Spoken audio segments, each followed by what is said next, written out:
Good morning friends. आज हम हमारे डीएलएड फर्स्ट ईयर बच्चे और बचपन विषय में जो हम हमारा टॉपिक जान रहे हैं संवेगात्मक विकास, संवेग को समझ रहे हैं। तो संवेगात्मक विकास में अंदर टॉपिक को कंटिन्यू करते हुए आज हम जानेंगे भय। कल हमने जिज्ञासा को जाना कि जिज्ञासा संवेग होता क्या है, यानी कि किसी चीज को जानने की जिज्ञासा, जिससे ज्ञान में वृद्धि होती है, ठीक है ना। अब हम जानेंगे भय यानी कि डर। डर भी अपने आप में एक संवेग है, ठीक है। प्रारंभ में बच्चों में किसी तरह का कोई डर नहीं होता, यानी कि जब बच्चा जन्म लेता है तो किसी तरह का कोई भय नहीं होता है, उसके पास कौन है क्या है नहीं है। लेकिन जैसे जैसे बच्चा बड़ा होता है भय और डर उसके अंदर शामिल होता रहता है, और उसी भय और डर के बाद हम देखते हैं कि वो प्रारंभ में अपने माता पिता के अलावा किसी के पास जाना प्रारंभ नहीं करते, उसके पास जाना पसंद नहीं करता, क्योंकि उसको डर लगता है। उसका डर का मतलब उसके अंदर डर होता है कि वो अजनबी है, यानी कि अजनबी उसके अंदर एक तरह से डर का माहौल उत्पन्न हो जाता है। फिर धीरे धीरे बच्चा, अब जैसे मान लो उसके आसपास कोई ऐसा जानवर है जो नुकसान पहुंचा सकता है, ये आग है या सुई है, उससे उसको डर नहीं लगता कि उसको उसके बारे में जानकारी नहीं है।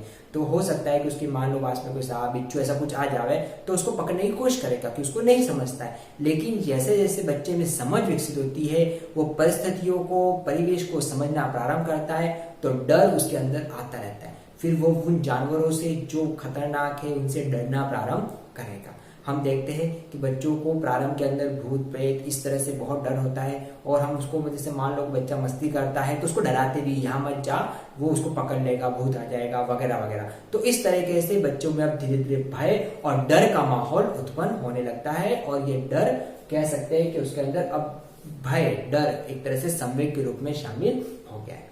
अब बच्चा बड़ा होता है, जैसे जैसे बड़ा होता है तो जो जो सिचुएशन जो उसको पसंद नहीं है या ठीक है या उसको वो घबराता है, तो उसका डर उसके अंदर उत्पन्न होता है। जैसे कि स्कूल या विद्यालय जाना भी वो पसंद नहीं करता, और स्कूल में होने वाला उसको डर लगता है कि मुझे मारेंगे, मुझे पढ़ाई करनी, मुझे ये करना, तो उससे उसके अंदर एक डर का माहौल उत्पन्न हो जाता है। तो ये डर उसके अंदर धीरे धीरे समय के हिसाब से उत्पन्न होता है। लेकिन डर भी हम कहते हैं कि प्रारंभ से लेकर बच्चा जैसे बड़ा होता है डर का स्वरूप भी बदलता जाता है।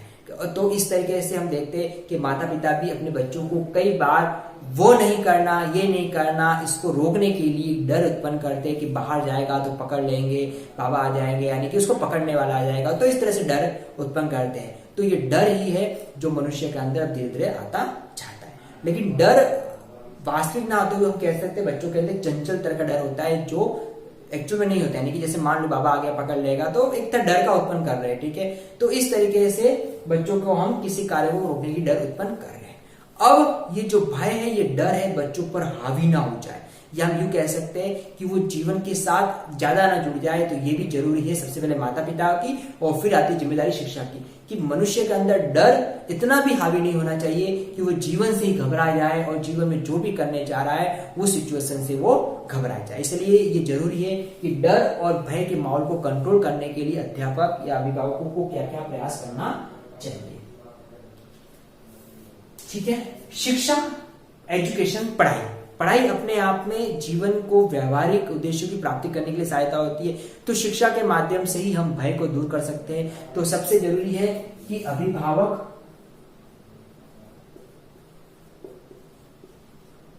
एवं शिक्षक का दायित्व भय को दूर करने में। अभिभावक और शिक्षक का दायित्व भय को दूर करने में किस तरीके से होगा?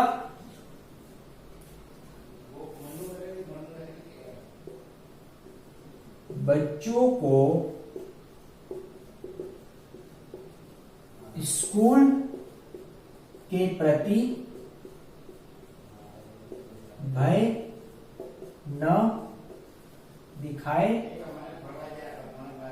तथा प्रेम उत्पन्न करें।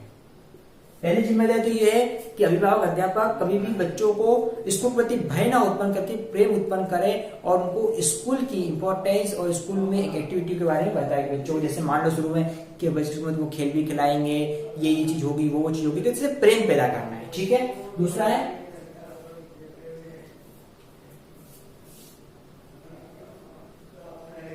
भयप्रद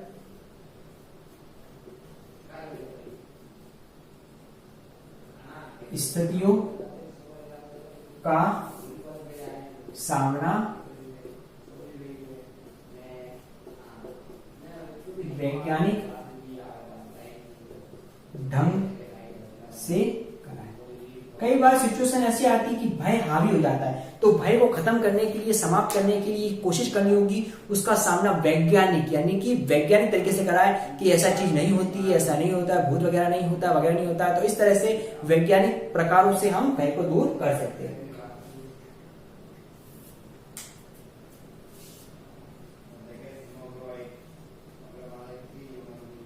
बच्चों को एकांत एवं अंधकार से एकांत अंधकार में नहीं छुड़े। हम देखते हैं कई बच्चे एकांत और अंधकार में डरते हैं, घबराते हैं, तो ऐसे बच्चों को कोशिश करनी है कि एकांत और अंधकार से दूर रखें प्रारंभिक तौर पर, और उनके साथ रहे, उनको अंधकार में नहीं रखें, ताकि उनके अंदर डर है वो डर निकलने का काम करेगा। अगला है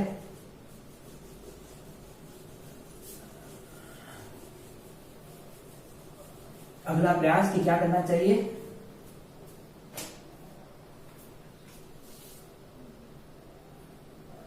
नेक्स्ट पॉइंट है फोर्थ, डरावनी कहानी नहीं सुनाए। डरावनी कहानियां नहीं सुनाए, वीरता पूर्वक कहानी सुनाए। डरावनी कहानियां नहीं सुनानी है, उसके अकॉर्डिंग डरावनी कहानियां सुनने से बच्चा ज्यादा डरता है। इसके अलावा बच्चों को वीरता और धर्मप्रद, रामायण, महाभारत इस तरह के पाठ पढ़ाए ताकि बच्चों में वीरता का भाव उत्पन्न हो सके। और अंतिम है बच्चों को हर समय डांटना पीटना नहीं है।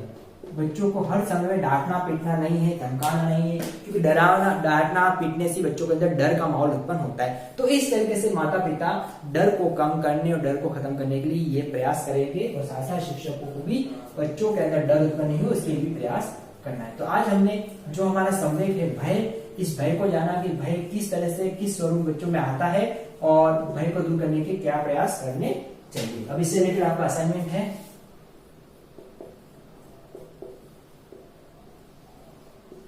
भय संवेग को स्पष्ट कीजिए। तो भय संवेग क्या है, जो आज हमें क्लास में जाना, इसी के बारे में आपको अपना असाइनमेंट करना है। स्टूडेंट्स, कोविड समय में सिचुएशन क्रिटिकल है, हमको सावधानी की सतर्कता करनी, अनावश्यक घरों से बाहर नहीं निकलना, सरकारी नियमों कड़ी से पालन करना है। वैक्सीनेशन प्रारंभ हो गया, इसलिए आप में से जो भी 18 वर्ष से ऊपर हो चुके हैं तो अपना रजिस्ट्रेशन करवाकर वैक्सीनेशन या अपना वैक्सीन समय आने पर अवश्य लगवाएं। Thank you.